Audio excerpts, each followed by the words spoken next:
আসসালামু আলাইকুম ওয়া রাহমাতুল্লাহি ওয়া বারাকাতুহু। আজকে আলোচনা করব বর্তমান দেশের যে পরিস্থিতি চলছে এ বিষয়ে। আসলে বর্তমান দেশটা আমরা যা দেখছি বা বুঝতে পারতেছি, দেশটা আসলেই খুবই ভয়ঙ্করের দিকে আছে, খুবই বিপজ্জনক অবস্থায় দেশ আছে বর্তমানে। আজকে ইতিহাস দিকে তাকালে আমরা যা দেখতে পারি বা বুঝতে পারি,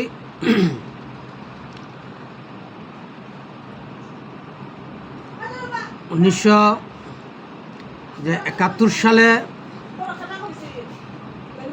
আমরা আমাদের ইতিহাস থেকে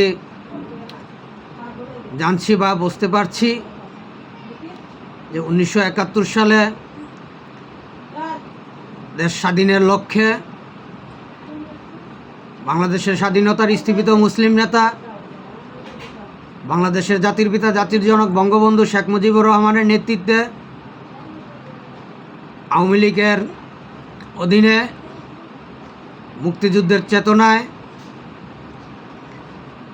30 লক্ষ শহীদদের বিনিময়, 2 লক্ষ মা বোনদের ইজ্জতের বিনিময় আমরা একটি স্বাধীন সার্বভৌমত্ব দেশ পেয়েছি বঙ্গবন্ধুর নেতৃত্বে। আর সেই নেতৃত্বে সবচেয়ে বড় ভূমিকা রেখেছিল আমাদের তৎকালীন ছাত্রলীগ। আজকে আমরা সেই ছাত্রলীগের সুনাম গাচ্ছি বা তাদেরকে কেন আজকে আমরা এই ছাত্রলীগকে স্মরণ করছি, আর বর্তমান পরিস্থিতিতে এই ছাত্রলীগের উপর কেন এত জুলুম অত্যাচার হচ্ছে, সেটা আজকে আমরা স্পষ্টভাবে বুঝতে পারছি। কারণ আজকে আমরা কী আলামত দেখতে পাচ্ছি, দেশের ন্যায়নীতি কোন দিকে যাচ্ছে। আজকে আমরা দেখছি ছাত্রলীগের লাশ ঝুলছে শহীদ মিনারে, বাসা শহীদ মিনারে। আজকে আমরা দেখছি ছাত্রলীগের লাশ ঝুলিয়ে রাখা হচ্ছে। তো এখান থেকে আমরা স্পষ্টভাবে আজকে বুঝতে পারছি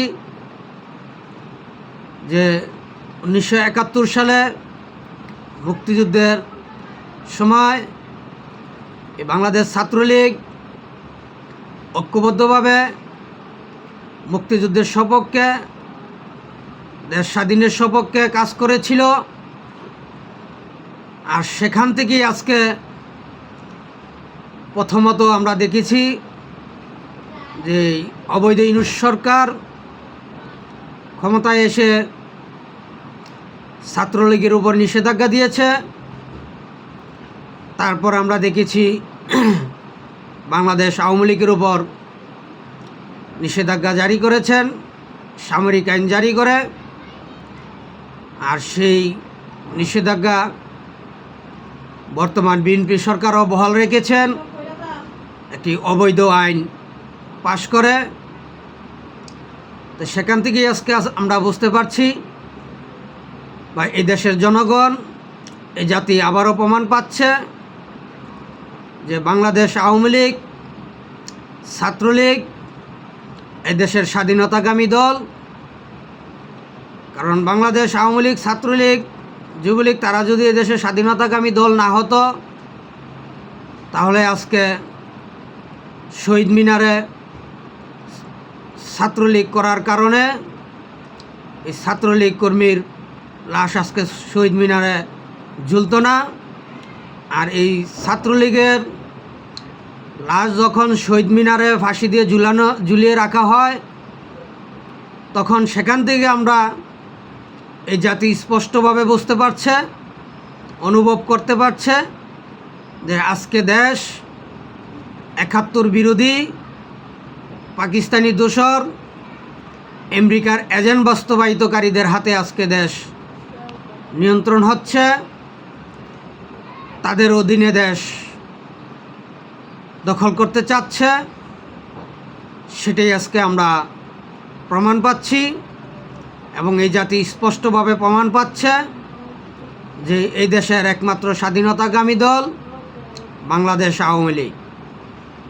এই দেশের দল, মুক্তিযুদ্ধের সংগঠন, মুক্তিযুদ্ধের সপক্ষের দল একমাত্র বাংলাদেশ আওয়ামী লীগ, ছাত্রলীগ। আর কোনো দল মুক্তিযুদ্ধের সপক্ষের দল না। সেটা আমরা স্পষ্ট আজকে এই জাতি বুঝতে পারছে, আমরাও বুঝতে পারছি এবং এই জাতীয় আজকে বুঝতে পারছে। কারণ যদি আজকে এই পাকিস্তানি দোসর, আমেরিকার এজেন্ট বাস্তবায়িতকারী, ৭১ বিরোধী চক্রান্তকারীরা যদি আজকে দেশ দখল না করত, আজকে আমরা এই ছাত্রলীগের লাশ শহীদ মিনারে ঝুলন্ত অবস্থায় দেখতে হতো না। এখান থেকেই আমরা বুঝতে পারছি আজকে যে এই দেশটা বর্তমান পাকিস্তানি দোসর, আমেরিকার এজেন্ট বাস্তবায়িতকারীদের হাতে আজকে দেশ দখলে যাচ্ছে। তাই এই জন্য আমি দেশ ও জাতির কাছে আহ্বান করছি, অনুরোধ করছি, এখনো সময় আছে, আপনারা সবাই একতাবদ্ধ হন, ঐক্যবদ্ধ হন, এই দেশবিরোধী পাকিস্তানি দোসর, আমেরিকার এজেন্ট বাস্তবায়িতকারীদের বিরুদ্ধে রুখে দাঁড়ান, তাদেরকে প্রতিহত করুন, এই দেশটাকে রক্ষা করুন, এই জাতিকে উদ্ধার করুন। আজকে আমরা বিগত আওয়ামী লীগ সরকার থাকাকালীন অবস্থায় আমরা এত দুর্ভোগ দেখি নাই বা এত দুর্ভোগ পোয়াতে হয় নাই। আজকে মানুষ গ্যাস পাচ্ছে না, বিদ্যুৎ পাচ্ছে না, জ্বালানি তেল পাচ্ছে না, সর্বদিকে আজকে সংকটের দেখা দিচ্ছে। কি কারণে দেখা দিচ্ছে? এর কারণ শুধু একটাই, যেটা আমরা 1971 সালে দেখেছি। পূর্ব পাকিস্তানে থাকা অবস্থায় বাংলাদেশ যখন পূর্ব পাকিস্তানের অধীনে ছিল, তখন আমরা দেখেছি যে এই পাকিস্তানি দোসররা, আমেরিকার এজেন্ট বাস্তবায়িতকারীরা আমাদেরকে কীভাবে শোষণ করেছে, জুলুম অত্যাচার করেছে, দুঃশাসন করেছে। আজকে আমরা সেটাই দেখতে পাচ্ছি। সেই আমরা দুঃশাসন আমরা আজকে দেখতে পাচ্ছি স্পষ্টভাবে। আমাদের বাংলাদেশ আওয়ামী লীগ সরকার যতদিন ক্ষমতায় ছিল, আমরা জ্বালানি তেলের কোনো সংকট পাই নাই। আন্তর্জাতিক বাজার খাতে যখন মূল্য বৃদ্ধি হয়েছে, আমাদের দেশেও সেটা হয়েছে, কিন্তু সংকট হয় নাই। আজকে আমরা দাম বৃদ্ধিও পাচ্ছি, দেখছি যে বৃদ্ধি হচ্ছে, দাম বৃদ্ধি হচ্ছে, অথচ জ্বালানির সংকট কমছে না। আওয়ামী লীগ সরকার প্রত্যেকটা বাড়িতে বিদ্যুৎ পৌঁছে দিয়েছে, বিদ্যুৎ সংযোগ দিয়েছে। আর আজকে আমরা দেখছি সেই প্রত্যেকটা বাড়ি আজকে বিদ্যুৎ পাচ্ছে না মানুষ। যেখানে প্রত্যেকটা বাড়িতে গ্যাসের লাইন দেওয়া হচ্ছিল, আজকে সেই বাড়িতে গ্যাস পাচ্ছে না। আজকে মানুষ রাস্তায় নেমে আসছে। একের পর এক আন্দোলনই আমরা আজকে দেখতে পাচ্ছি, খালি কোনো শান্তি আমরা দেখতে পাচ্ছি না। তাই এখান থেকেই আমরা বুঝতে পারছি এই দেশ একটি গোলামি চুক্তির দিকে নিয়ে যাচ্ছে। এই জাতিকে গোলাম বানানোর চেষ্টা করছে। এই জাতিকে গোলাম বানিয়ে শোষণ করার চেষ্টা চালাচ্ছে, আমরা সেটাই আজকে দেখতে পাচ্ছি, বুঝতে পারছি। তাই জন্য আমি দেশ ও জাতির কাছে আহ্বান করছি, অনুরোধ করছি, আপনারা সবাই একতাবদ্ধ হন, ঐক্যবদ্ধ হন। এই পাকিস্তানি দোসর, আমেরিকার এজেন্ট বাস্তবায়িতকারী, জামাত শিবির, এনসিপি, এই দেশবিরোধী চক্রান্তকারীদের বিরুদ্ধে রুখে দাঁড়ান, তাদেরকে প্রতিহত করুন, এই দেশটাকে রক্ষা করুন, এই জাতিকে উদ্ধার করুন। আমরা স্পষ্টভাবে আজকে বুঝতে পারছি যে এই জাতিকে ধ্বংস করার একটি চক্রান্ত চলছে। তাই এই জাতিকে যাতে আর ধ্বংস না করতে পারে এই জুলাই জঙ্গি সন্ত্রাসীরা, সেজন্য সবাই সোচ্চার হন, তাদের বিরুদ্ধে রুখে দাঁড়ান, তাদেরকে প্রতিহত করুন, সবাই মাঠে নেমে আসুন এবং বাংলাদেশের স্বাধীনতার স্থীপিত মুসলিম নেতা, বাংলাদেশের জাতির পিতা, জাতির জনক বঙ্গবন্ধু শেখ মুজিবুর রহমানের সুযোগ্য কন্যা, বাংলাদেশ আওয়ামী লীগের সভাপতি, বঙ্গবন্ধু কন্যা দেশরত জননেত্রী শেখ হাসিনাকে সসম্মানে দেশে ফিরিয়ে আনার ব্যবস্থা করুন, এই জাতিকে উদ্ধার করুন। একটা কথা মনে রাখবেন যে বাংলাদেশ